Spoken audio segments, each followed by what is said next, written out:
Hello dear student, कैसे हैं आप। कल क्या हो गया कि कुछ टेक्निकल इश्यू की वजह से मैं क्वेश्चन नंबर 3 करवा रहा था, तो वो बीच में रुक गया। इस वजह से मैं क्वेश्चन नंबर 3 नहीं करवा पाया। अब मैं इस जो हमारा ये जो वीडियो है इसके अंदर मैं क्या करवाने वाला हूँ, क्वेश्चन नंबर 3 और क्वेश्चन नंबर 4 को कंप्लीट करवाने वाला हूँ। तो आप इसी सेशन में हमारे साथ बने रहिएगा। मैं क्वेश्चन नंबर 3 और क्वेश्चन नंबर 4 को आपको समझाने वाला हूँ। ठीक है डियर स्टूडेंट, चलिए हम करते हैं क्वेश्चन नंबर 3 पहले। क्वेश्चन नंबर 3 क्या है, 6x² प्लस 5x माइनस 6। तो पहले तो मैं लिख देता हूँ, यहाँ पर थोड़ा स्पेस बना लेते हैं, है ना। इसको इरेज कर लेते हैं। इसको इरेज कैसे करेंगे, यहाँ से इरेज कर लेंगे। इसको इरेज करके फिर मैं आप थोड़ा स्पेस बना के हम इसको कर लेंगे। ठीक है, क्वेश्चन नंबर 3 को हम इसमें करने वाले हैं ना। अच्छे से समझेंगे क्वेश्चन नंबर 3 और क्वेश्चन नंबर 4 को, तो आप इस सेशन से काफ़ी सारी चीज़ें सीखने को मिलेगी। कुछ इन जो क्वेश्चन नंबर 3 और क्वेश्चन नंबर 4 है, ये थोड़ा सा इसका कंसेप्ट नया है ना। हालांकि कंसेप्ट तो वो बेसिक कंसेप्ट तो वही है, सारा का सारा, फिर भी कुछ नया है। तो हम देखेंगे कि वो नई चीज़ क्या है। तो फर्स्ट ऑफ ऑल हम क्या करते हैं, इस क्वेश्चन को लिख लेते हैं यहाँ पर। तो मैं लिखता हूँ 6x² प्लस 5x माइनस 6। ठीक है, लिख लिया। अब उसमें क्या कंडीशन थी कि पहले इन दोनों को मल्टीप्लाई करो। जैसे मैंने इन दोनों को मल्टीप्लाई किया तो आया -36। ठीक है ना। अब मुझे ऐसे पेड़ ढूंढने हैं जिनको मल्टीप्लाई करने पे तो -36 आए और ऐड करने पर या सब्सट्रैक्ट करने पर क्या है, मेरा 5 आए। तो मैं कह सकता हूं 9 माइनस 4 होगा हमारा 5, और 9 माइनस 4 को मल्टीप्लाई करेंगे तो आएगा 36। तो मैं क्या करूं, यहाँ पर जो 5 है, यहाँ पर जो ये वाला 5 है, इसकी जगह क्या लिख दूं, उसकी जगह मैं लिख सकता हूं 4 plus 9x minus 4x minus 6। ठीक है, तो देखो इन दोनों में, इसमें और इसमें क्या कॉमन आ रहा है, इसमें आ रहा है 3x कॉमन आ रहा है। जैसे ही मैंने 3x कॉमन लिया तो यहाँ बच जाएगा 2x और यहाँ बच जाएगा 3।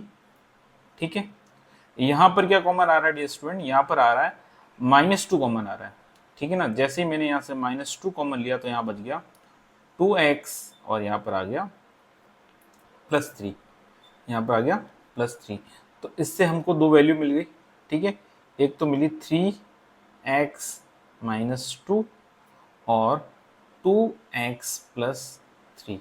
ये हमको दो वैल्यूज मिल गई। ठीक है, ये हमारे इसके क्या आ गए, ये दो रूट्स आ गए, या फिर इनको क्या बोल सकते हैं, इसके फैक्टर हो गए।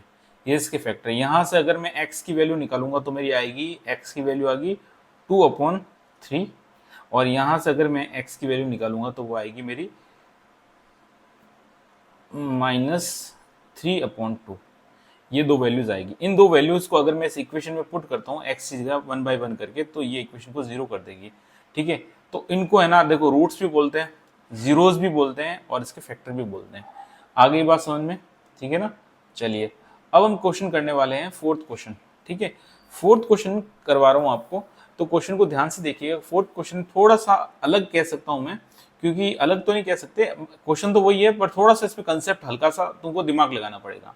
तो इसमें देखो, पहले मैं फोर्थ क्वेश्चन लिख लेता हूँ। फोर्थ क्वेश्चन को लिख लेता हूँ 3x² माइनस x माइनस 4। ठीक है, ये मैंने लिख लिया। अब मुझे क्या करना है, वही जो सब में करते हैं। यहाँ पर 3 है और यहाँ पर 4 है, इन दोनों का मल्टीप्लाई करेंगे, 3 × 4 -12, है ना। अब आपको ऐसा नंबर ढूंढना है जिसको जिसको मल्टीप्लाई करने पे तो -12 आए और ऐड या सब्सट्रैक्ट करने पे -1 आए, क्योंकि यहाँ पर क्या है, -1 है। यहाँ पर क्या है, ये देखो -1 है, ये हमारा -1 है। ठीक है, ऐसे मान के चलते x -x को क्या लिख सकते हैं, -1x भी लिख सकते हैं, है ना। तो देखो हम क्या लिख सकते हैं, हम लिख सकते हैं, देखो मैं लिख सकता हूँ -4 × 3 कितना होगा, 12 होगा। ठीक है, और -4 + 3 ये कितना होगा, ये होगा -1 होगा। ठीक है, ये कितना होगा, -1 होगा। तो मैं क्या कर दूं, यहाँ पर जो -1 है उसकी जगह क्या लिख देता हूँ, उसकी जगह मैं लिख सकता हूँ, ये देखो -12 होगा। ठीक है, तो यहाँ पर 3x² और -1 की जगह मैं लिख दूंगा minus 4x plus 3x minus 4, ये लिख लिया। अब देखो इसमें क्या कॉमन आ रहा है और इसमें क्या कॉमन आ रहा है। वैसे देखा जाए तो देखो अगर मैं इसको इसको थोड़ा देखो, जैसे कि देखो मैं एक चीज समझो, जैसे कि 2 माइनस 3 प्लस 5 है, तो इसको मैं ऐसे भी तो लिख सकता हूँ 2 प्लस 5 माइनस 3, है ना। साइन चेंज किए बिना इधर इधर रख सकते हैं, मतलब मैं इक्वल के उस तरफ नहीं भेज रहा हूँ, एक ही साइड में इधर उधर एडजस्ट कर रहा हूँ अपनी सुविधा के हिसाब से। तो मैंने क्या किया यहाँ पर 3x² के पास में लिख दिया प्लस 3x और माइनस 4x और 4 को पास में लिख दिया। तो यहाँ से क्या कॉमन आएगा, मेरे यहाँ से 3x कॉमन आ जाएगा। तो यहाँ से जैसे 3x कॉमन आया तो यहाँ पर x प्लस 1 और यहाँ से मेरा कॉमन आएगा माइनस 4, तो माइनस 4 आएगा, तो यहाँ पर भी आएगा x प्लस 1। ठीक है, तो इससे हमारा जो फैक्टर बन गया 3x माइनस 4 और x प्लस 1, ये इसके फैक्टर बन गए। तो इस क्वेश्चन में जो नया था, मैं कहता ना कुछ नया है, तो वो नया कुछ नहीं है। देखो नया इसमें ये था, ठीक है ना, इसमें जो नई चीज़ थी वो यही थी कि हर क्वेश्चन में तो हम क्या करते हैं, पास पास वाले को पेयर बना सकते हैं, यहाँ पर भी बना सकते हैं, यहाँ पर इसलिए नहीं बना सकते, देखो यहाँ पर तो देखो x कॉमन आ जाएगा, इधर तो x कॉमन आ जाएगा, पर यहाँ से तुमको कुछ कॉमन नहीं आएगा, तो दिक्कत आ सकती है। या फिर अपन यहाँ से x कॉमन ले ले, यहाँ से 1 कॉमन ले ले, तो भी हो सकता है, ठीक है ना, बट वो थोड़ा कॉम्प्लिकेटेड है। इससे हमने क्या किया, इसको ऐसे पेयर बना लिए, ठीक है ना, ऐसे हमने इसके पेयर बना लिए एडजस्ट करके, और हमारे ये रूट्स आ गए। तो इसी तरीके से डियर स्टूडेंट, हमने जो हमारा थर्ड क्वेश्चन और फोर्थ क्वेश्चन जो लास्ट क्लास में हमारा किसी टेक्निकल इशू की वजह से कंप्लीट नहीं हुआ था, तो वो अभी मैंने आपको समझा दिया है।